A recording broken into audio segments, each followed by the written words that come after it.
working to connect a region of over 600 million bridges between our lands.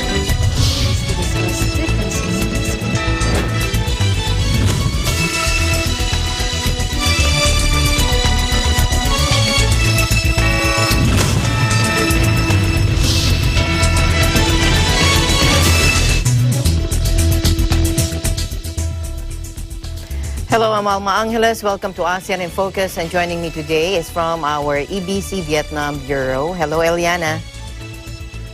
Hello, Alma, and good afternoon to all our viewers. I'm Eliana Faith Sebastian from EBC Vietnam Bureau, giving you the news in the dynamic ASEAN region. On today's headlines, Thai authorities are urging calm as they scramble to trace a potential coronavirus outbreak after at least 4 women tested positive on returning from neighboring Myanmar.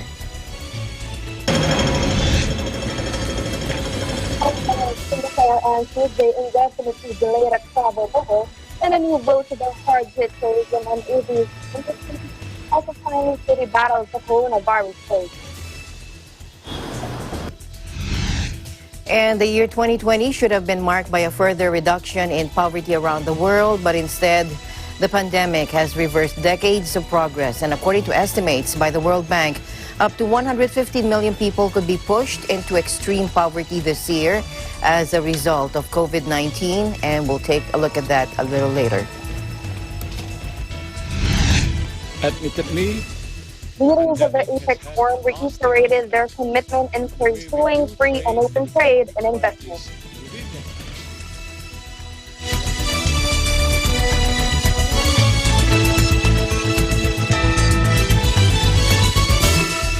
First to Thailand, authorities there are urging calm as they scramble to trace a potential coronavirus outbreak after at least 4 women tested positive on returning from neighboring Myanmar. Prime Minister Prayut Chan-o-cha said so far more than 100 people the women may have been in contact with have been tested, and officials are tracking down more. The authorities have not confirmed where the women worked in Tachilek, but Thai media reported that they were employed at an entertainment center, a euphemism that can include bars, karaoke, lounges, and brothels. Now, since the pandemic, border patrols have stepped up surveillance to prevent illegal migrants from crossing into the kingdom. On returning to Thailand, the first woman traveled to the northern city of Chiang Mai, where she went to a karaoke bar and a shopping mall, and potentially coming into contact with hundreds of people. Now, the city has been put on high alert, and authorities have sprayed disinfectant on areas the woman was in. Her other 3 colleagues stayed in Chiang Mai, just an hour across the border from Tachilek, and self-isolated in hotels before getting tested. Long plagued with a seedy reputation, Tachilek serves as a conduit for the so-called Golden Triangle's lucrative drug trade and is home to numerous casinos and brothels. Myanmar currently has more than 90,000 cases, with parts of northern Rakhine State and commercial capital Yangon under lockdown.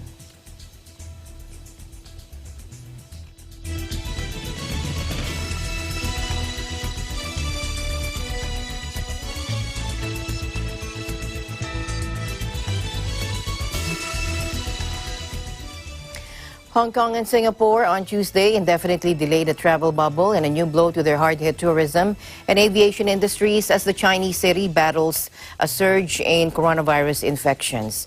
The arrangement allowing people to travel between the financial hubs without quarantining had been due to launch on November 22, but was postponed for 2 weeks as Hong Kong saw a sudden spike in cases. The decision was taken in view of the severity of the epidemic situation in Hong Kong, with the number of local cases of unknown sources increasing rapidly, according to the Hong Kong government in a statement. Singapore is a major market for Hong Kong's tourism industry, with more than 450,000 arrivals from the city-state recorded in 2019, according to the Hong Kong Tourism Board. Hong Kong was among the top 15 visitor sources for Singapore last year, with nearly 500,000 arrivals, according to official data.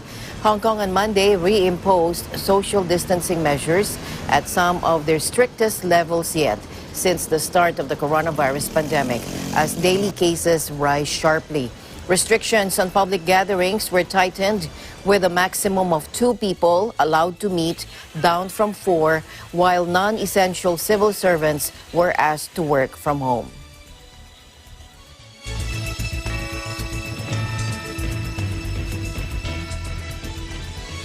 COVID-19 surge trigger prison riot in Sri Lanka. Vanessa Viloria Silva reports. Hello, Vanessa.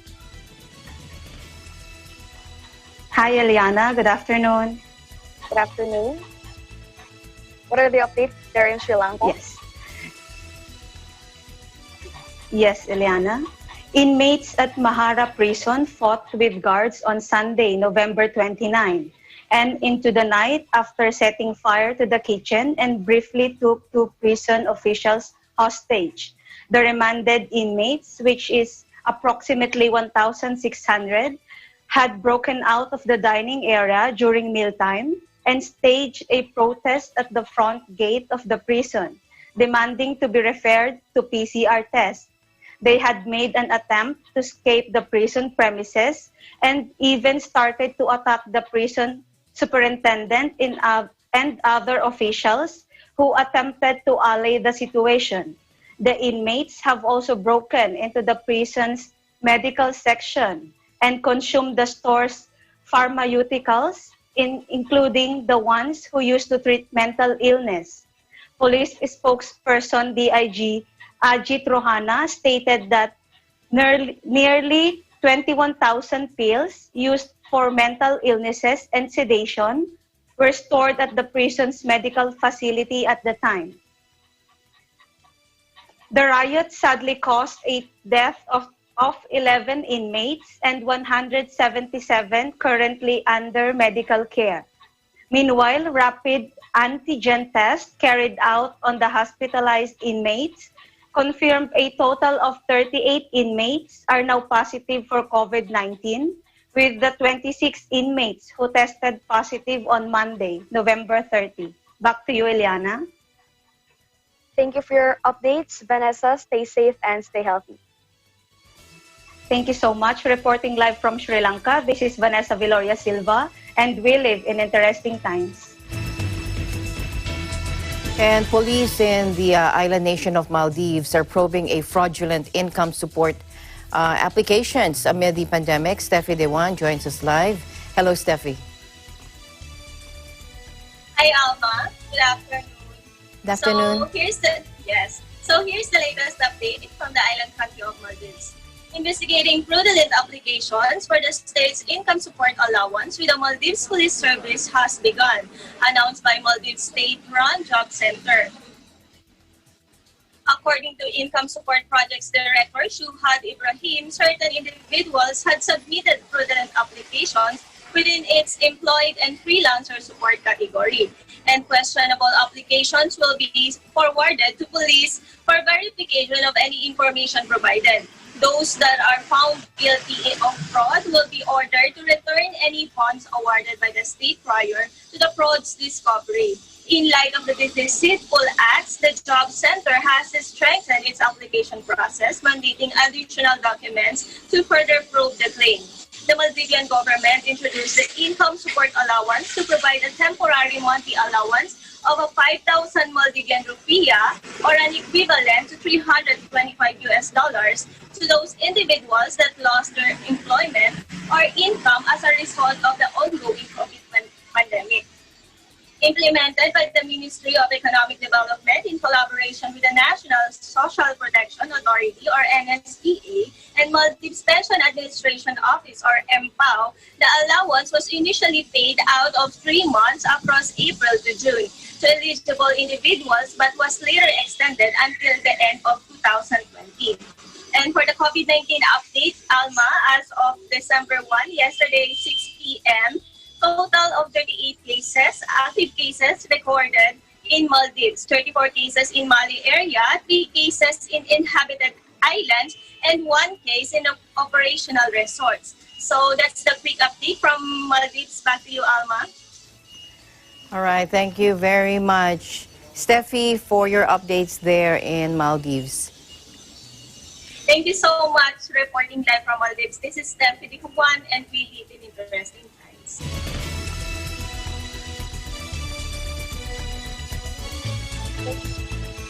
will temporarily require visitors from Iran, Myanmar, and a number of African nations to pay up to $15,000 in visa bonds in a new hardline immigration measure enacted late in Donald Trump's presidency.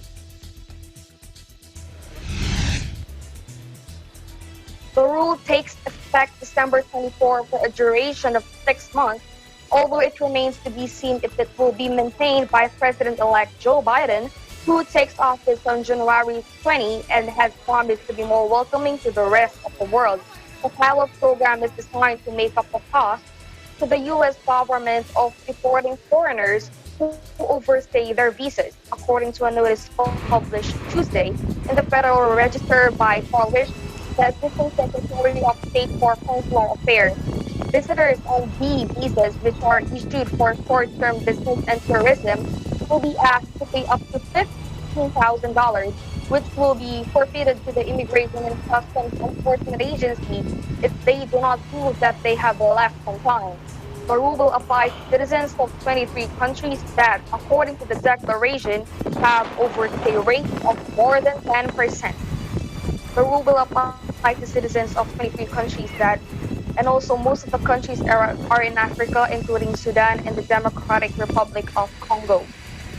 Other nations on the list include Iran, Myanmar, Afghanistan, and Bhutan.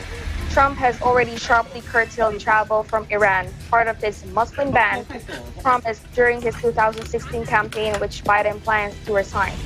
The bonds will not affect students or travelers from fellow developed countries who are exempt from visas to enter the United States.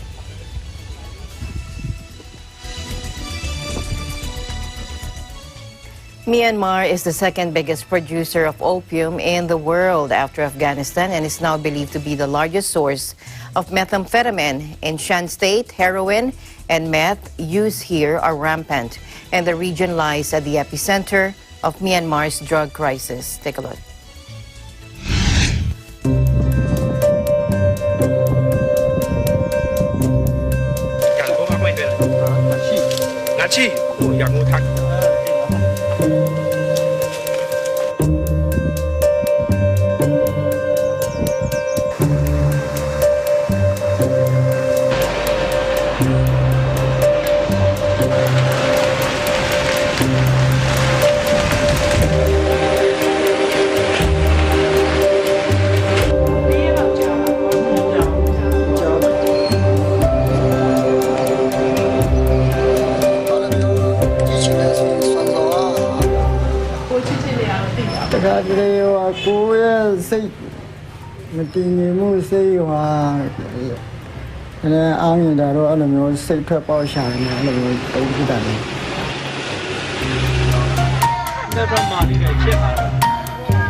Đông Sui သူများရောင်းဝယ်ဖောက်ကားသူများကိုကျွန်တော်တို့ဖမ်းဆီးခြင်းများလုပ်ခဲ့ပါတယ်ဒါပေမဲ့ကျွန်တော်တို့ဒီဖမ်းဆီးခြင်းမှာကျွန်တော်ရိုက်နှက်ခြင်းဘာညာတော့မပြုခဲ့ပါဘူးအားလုံးတော့ပေါ့ဒါပတ်ဝန်းကျင်အတင်းတော်ရောဒီမှာစု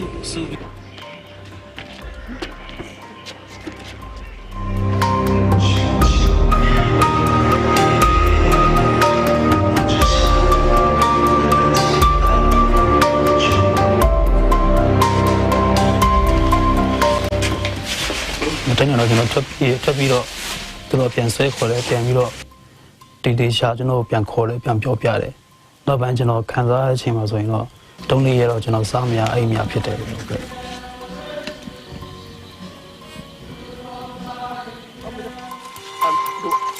နီလာပေါ့လို့အားလိုက်ဒါကဘူး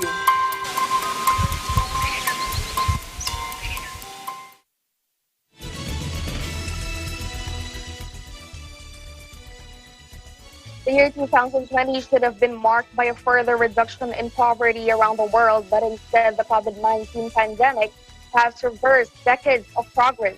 According to estimates by the World Bank, up to 150 million people could be pushed into extreme poverty in 2020 as a result of COVID-19.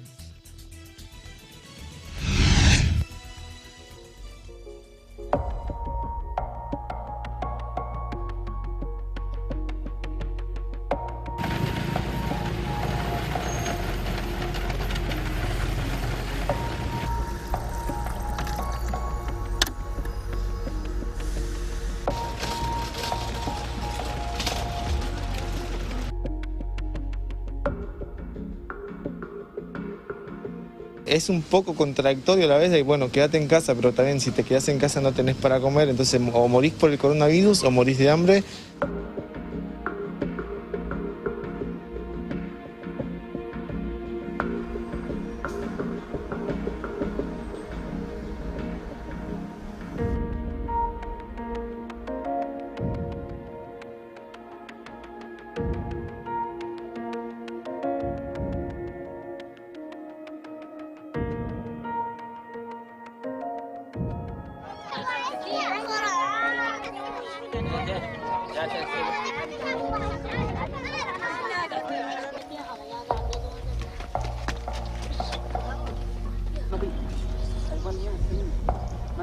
The recession has been deep, one of the deepest since the Great Depression, and for many developing countries and the people in the poorest countries, it is truly a depression, a catastrophic event, and it is continuing to add to the ranks of those in extreme poverty.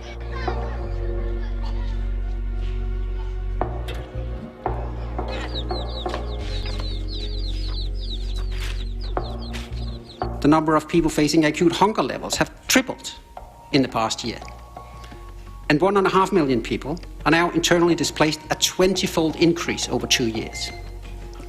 Lockdowns and other COVID-19 prevention measures have pushed an additional 6 million people in the region into extreme poverty.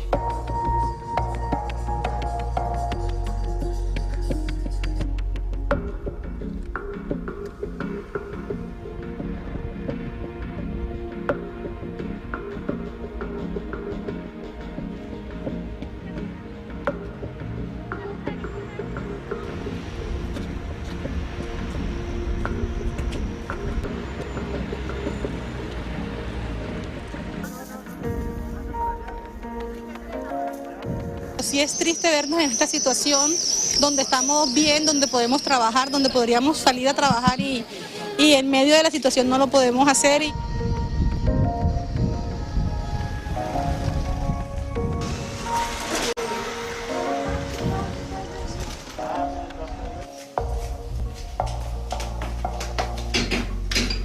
Foi indispensável, a situação ficou difícil, porque eu moro com 3 filhos, eu sou sozinha para cuidar deles e por conta dessa pandemia eu fiquei desempregada. Tem dias que a gente deixa de até fazer uma refeição por dia por conta que a situação está difícil.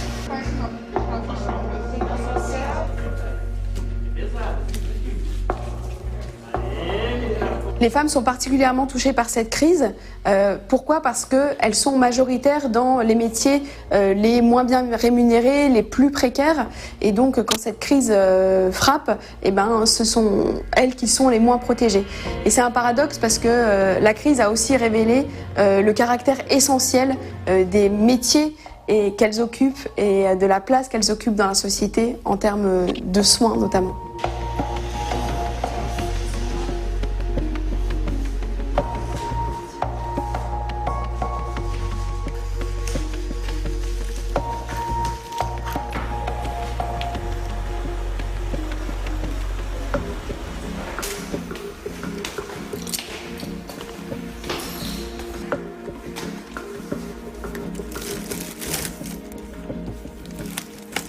J'ai perdu mon travail, mon job étudiant, donc ça m'aide comme tous les étudiants et encore je ne peux pas rentrer en Algérie aussi, donc je me dépanne un peu de partout pour vivre.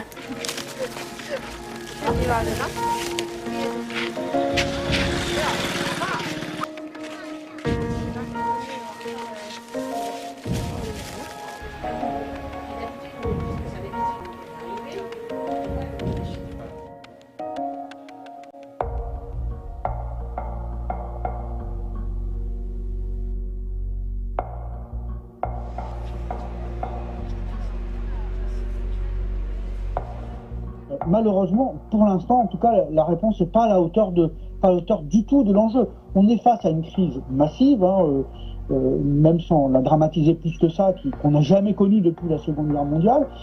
La réponse ne me semble pas du tout à la hauteur de l'ampleur de cette crise.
Hello there.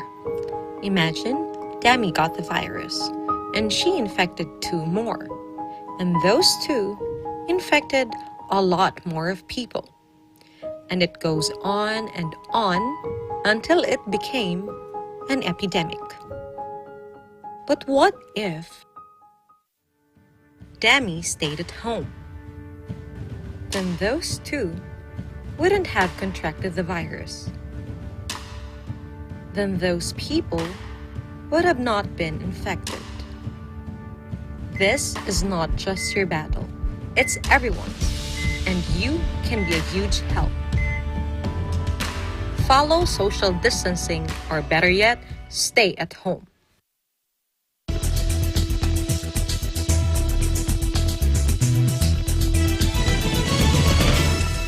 Welcome back. Leaders of the APEC Forum reiterated their commitment in pursuing free and open trade and investment.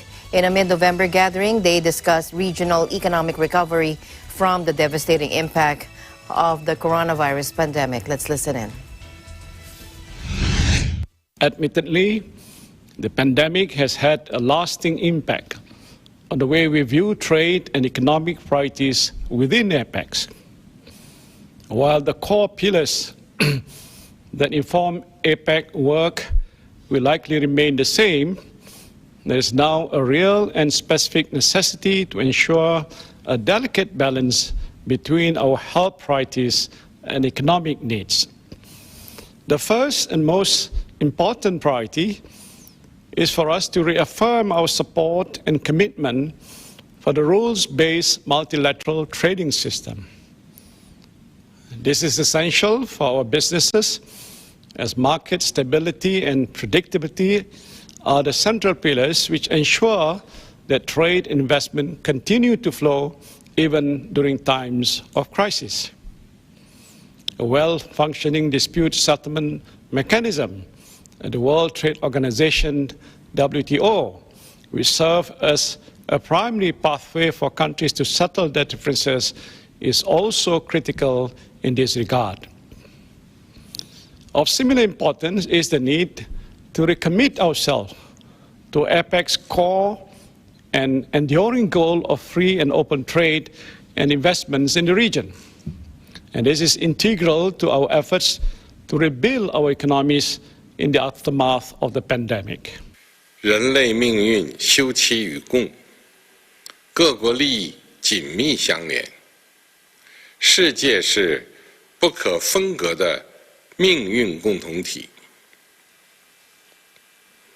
无论是赢得全球抗疫最终胜利，还是推动世界经济复苏，国际社会必须团结协作，共同应对危机考验。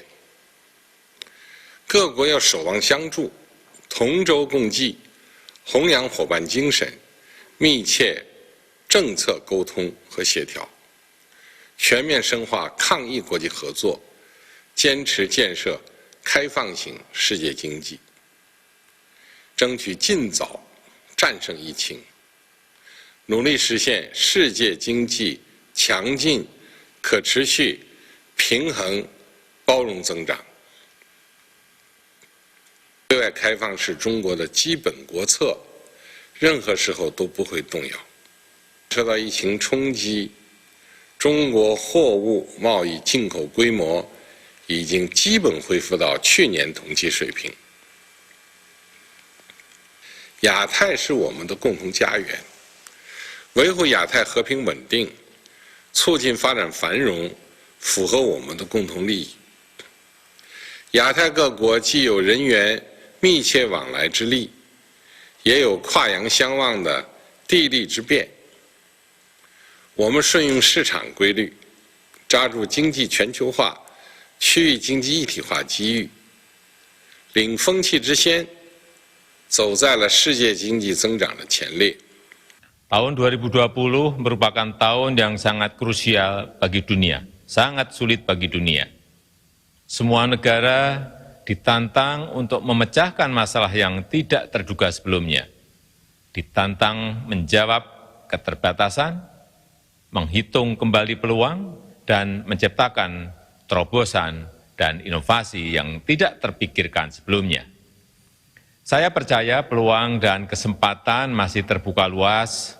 Indonesia menggunakan momentum krisis ini untuk melakukan reformasi struktural secara extraordinary. Kami membenahi regulasi yang ada, membenahi birokrasi yang ada, agar dapat bergerak cepat melalui masa-masa yang sulit ini, sehingga siap membuka pintu seluas-luasnya bagi bisnismen dan bagi investor dengan cara-cara baru. Bapak Ibu hadirin yang saya hormati, beberapa minggu yang lalu Indonesia telah mengesahkan Undang-Undang Omnibus Law Cipta Kerja. Pertama kali dilakukan penyederhanaan regulasi secara besar-besaran dari 79 undang-undang menjadi 1 undang-undang. Tujuan utama kami adalah menciptakan iklim berusaha dan investasi yang berkualitas bagi para pelaku bisnis, termasuk UMKM dan investor asing. Regulasi yang tumpang tindih dan prosedur yang rumit dipangkas. Rantai birokrasi perizinan yang berbelit-belit dipotong, serta pungutan liar yang selama ini menghambat usaha dan investasi juga. Keempat, berinvestasi di kawasan ekonomi khusus, kawasan perdagangan bebas dan pelabuhan bebas semakin dipermudah, serta semakin menarik dengan adanya berbagai fasilitas dan insentif. Pelayanan perizinan berusaha di kawasan-kawasan tersebut akan dilakukan dalam hitungan jam, dengan fasilitas fiskal yang terintegrasi dalam sistem OSS. Kelima, Indonesia juga membentuk lembaga Sovereign Wealth Fund yang akan mengelola dan menempatkan sejumlah dana dan atau aset negara secara langsung maupun tidak langsung. Saya yakin para pengusaha serta pelaku bisnis domestik dan internasional akan merasakan efek positif dari berbagai potensi dan insentif dari kebijakan ekonomi yang dikeluarkan Indonesia di masa pandemi ini. Secondly, we can't keep our borders completely closed forever. There has to be traffic, there has to be business, people need to travel, and therefore we are exposed to the outside world, and COVID-19 is all over the world. And so we must expect cases to keep on coming in, and we have to be vigilant in dealing with them when they pop up. I think that we are trying very hard to avoid having a second outbreak in a big way and having to have a second circuit breaker or a second lockdown. I think the psychology on the population, if we had to do that, would be a very big impact. People will be discouraged, maybe demoralized, certainly will be angsty. And in terms of international cooperation, looking after our borders, looking after working out safe travel arrangements, I think there's a good amount of that. In terms of medical arrangements, like planning for what to do when vaccines become available. Right. That means the most vulnerable people and the first responders should get it first. I think it will take some time, and some time meaning several years, and there will surely be changes from where we were in the new normal. In the short term, I don't see us getting away from the precautions and the risks which are present right now overnight. It's not possible. Winter is coming in the northern hemisphere. Their cases are currently continuing to grow. And even if you start having a vaccine by beginning of next year, by the time it gets rolled out to a significant proportion of the population and has an impact in slowing down the spread of the disease, it will be probably 2022. And so we must continue to be prepared for this kind of situation for some time. And I think travel is not going to return to normal next year. Maybe in 2 years' time, it'll be possible to extend in a bigger way, but that's down the road. So I think that it'll take time, and I think even after COVID is gone, there will be lasting changes. I mean, people have gotten used to working remotely, to meeting, to doing business online, to trading and buying things making commitments online, and to being more, to traveling less. And I think those will be lasting impacts. Well, some industries are not doing badly. If you look at manufacturing, is doing quite well. In fact, we have growth in manufacturing this year compared to last year, even electronics, for example, or pharmaceuticals. If you look at the tech industries, they're doing well. IT, the tech companies like Google, Facebook, in fact, they are doing brilliantly during this period. And some of them have presence in Singapore. So there are sectors which are doing well. There are other sectors which will resume. There will be business, but it will not be quite at the old level, like construction, where there will always be a demand because there's so much of public construction which is necessary. You need trains, schools, houses, new housing estates, hospitals. They need to be built, and we have to get the industry restarted in a safe way, which means testing, which means segregation, it means additional costs. It means the government has to step in and help to do things, get things done as efficiently as possible, and we may need to adjust the cost structure as well. So there will be those industries which need specific attention. And then you have the ones which are, I think the ones which are most anxious are the entertainment and tourism business. Right.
says the best defense is still containment.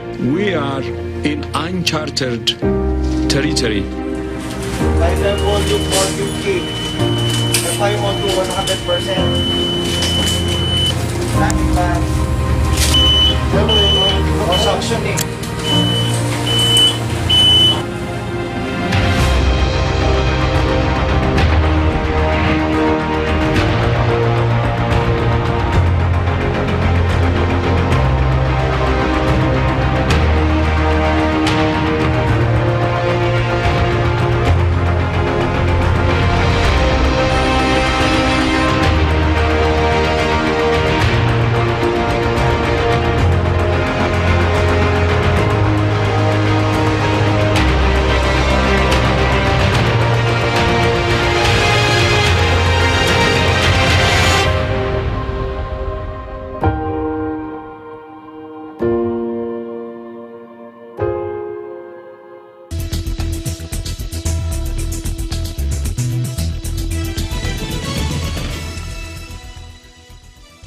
And we're back. The Department of Agriculture Philippines with the Agricultural Credit Policy Council, or the ECPC, is encouraging returning OFWs to start an agribusiness with the help of the Agribusiness Farm Loan Program, where they can borrow up to 300,000 pesos with zero interest and payable for up to 5 years.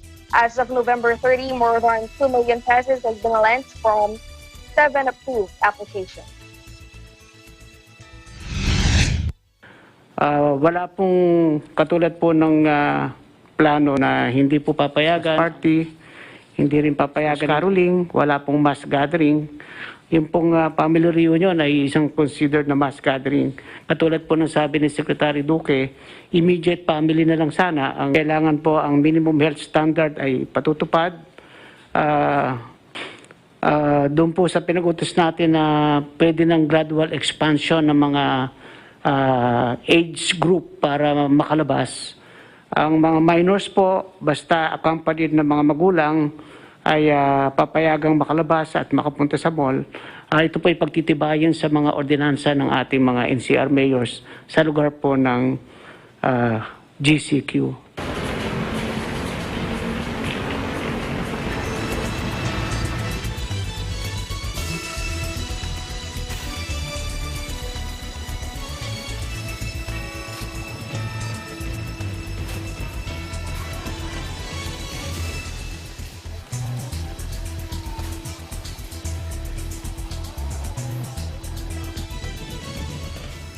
Thai Prime Minister General Prayut Chan-o-cha said he's ready to accept the decision if tomorrow or today the Constitutional Court finds him guilty of breaking rules by living in an army residence. The coup-maker turned premier lives in an army house, even though he has already retired from position of army chief since 2014, an act which could violate army regulations. Take a listen. มันสนใจตรงที่ว่าเขาจะตัดสินว่ายังไงมากกว่าอย่ามาถามผมไม่ต้องเอาใครไปติดตามไปต่างๆติดเอาเข้าไปฟังแล้วมันก็ทำอะไรผมไม่ได้อยู่แล้วแหละมันอยู่ที่ศาลรัฐธรรมนูญที่ผ่านมาผมก็มีคดีมีความอยู่เนี่ยผมก็ก็ชี้แจงไปในการตรวจสอบแล้วก็ชี้แจงไปก็เท่านั้นผิดก็คือผิดไม่ผิดก็ไม่ผิดก็จบเหมือนคดีทั่วๆไปเนี่ย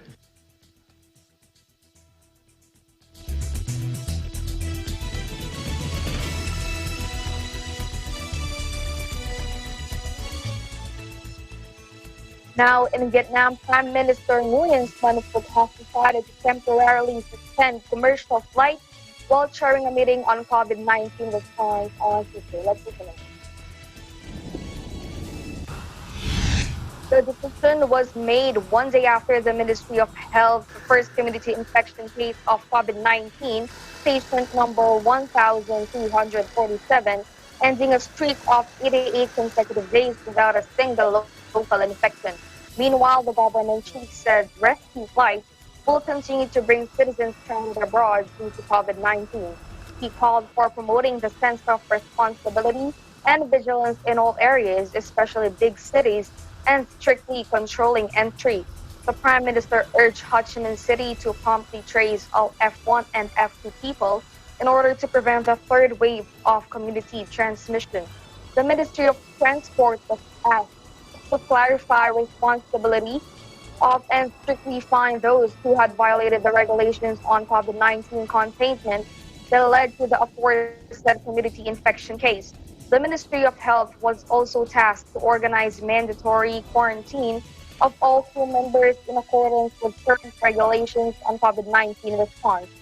All provinces and cities, especially Ho Chi Minh City, Hanoi, Da Nang, Canton, Haiphong, must strengthen inspection of the observation of preventive regulations, including mask wearing and disinfection at supermarkets, hospitals, public transport means, schools, and factories, among others. All entrants must be subject to 14-day mandatory quarantine, Prime Minister Phuc ordered.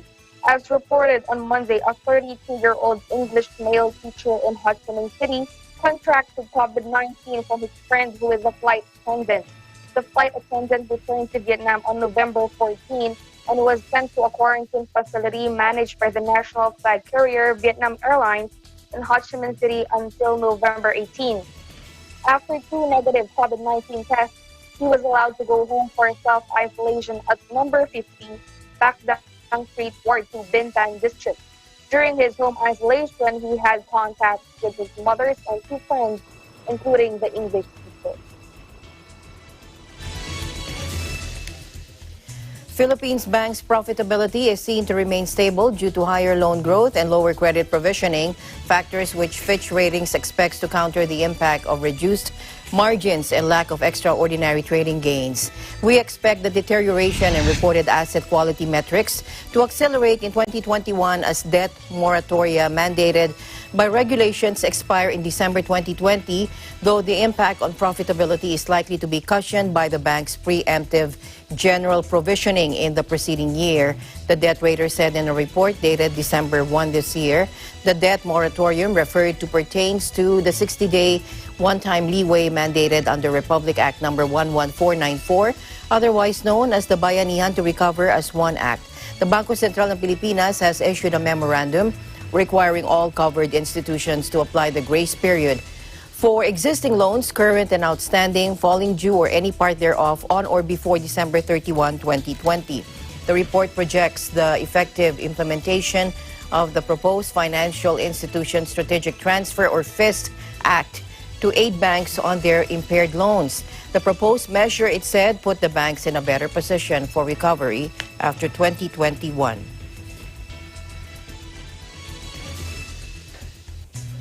Schools in the typhoon-hit Bicol region took advantage of radio-based instruction, or RBI. As they move forward with the current school year, an official of the Department of Education in the region said, now School Division of Sorsogon City, Superintendent Willie Gando said RBI has many functions and utilization that can be developed, such as partnership of the school and community. The community has a way to know what's happening in schools, the on-the-air school activities that can be done by learners even in the comforts of their houses. The Jesalva Delgado Memorial Elementary School in Sorsogon City is currently using the RBI approach called Radio Escuela, as it is more convenient, especially in times of calamities when self-learning modules have been damaged. The Pulangi Radio Escuela of the Schools Division of Albay also provided learning materials to the learners through FM radio frequency. The ALS RBI of Tabaco City also paved the way for learning continuity to provide parents and teachers with the different teaching and learning approaches amidst pandemic and calamities. The ALS RBI was advanced to Tabaco City RBI School and Community Learning Center. DepEd Undersecretary for Administration, Alain Pascua, said that during the site visit, the distance learning is not limited to modular learning, as the continuity plan offers more modalities.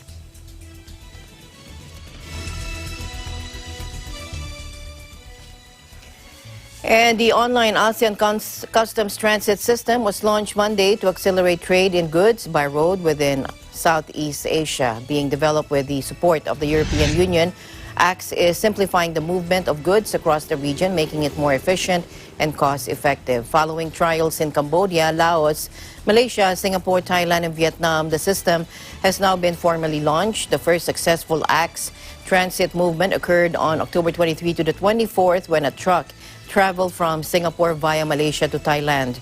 The system will soon be available in Myanmar and, depending on business fields, may later be expanded to Brunei, Indonesia, and the Philippines. Now, transporters can make a single customs transit declaration that covers the transport of goods across multiple countries without the need to make repeated customs declarations or change vehicles at each border. Special arrangements allow reliable traders to load their goods at their own premises in the country of departure and to deliver the goods to their own premises at other places. Faster customs clearance at border helps accelerate transit and reduce the time and expenses needed from carrying out regional trade in goods. Dato Lim Jock Hoy, the Secretary General of ASEAN, said the implementation of the ASEAN Customs Transit System plays a vital role in facilitating seamless movement of goods in the region. He said he believes the system will be an excellent tool in enhancing ASEAN's trade and production networks, as well as establishing a more unified market for its firms and consumers. The system is managed by a permanent ACTS Central Management Team based in the ASEAN Secretariat in Jakarta, Indonesia, with support from the EU-funded Arise Plus program. In 2017, ASEAN economic ministers set the twin goals of reducing trade transaction costs by 10% by this year and doubling intra-ASEAN trade between 2017 and 2025. ACTS has been developed to realize this goal, to allow businesses to lodge e-transit declarations directly with ASEAN customs authorities and to track the movement of their goods from loading to delivery.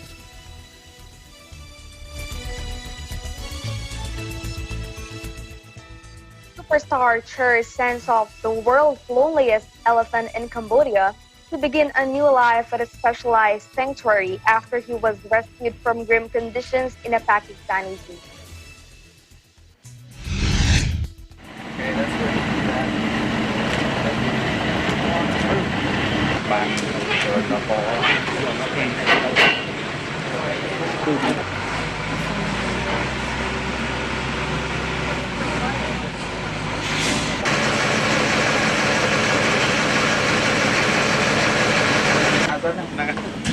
Check when he's untethered so we know when to get the hell out of here.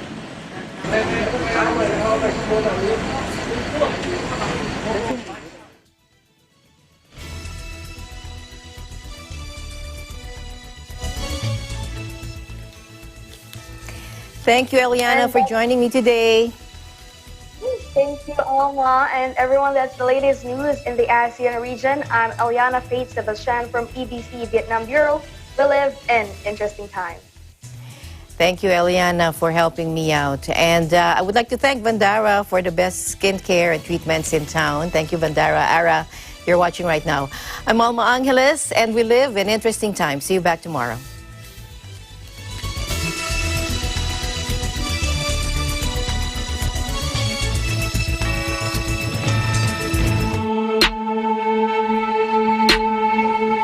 Gia! Shoutout sa lahat ng mga nasa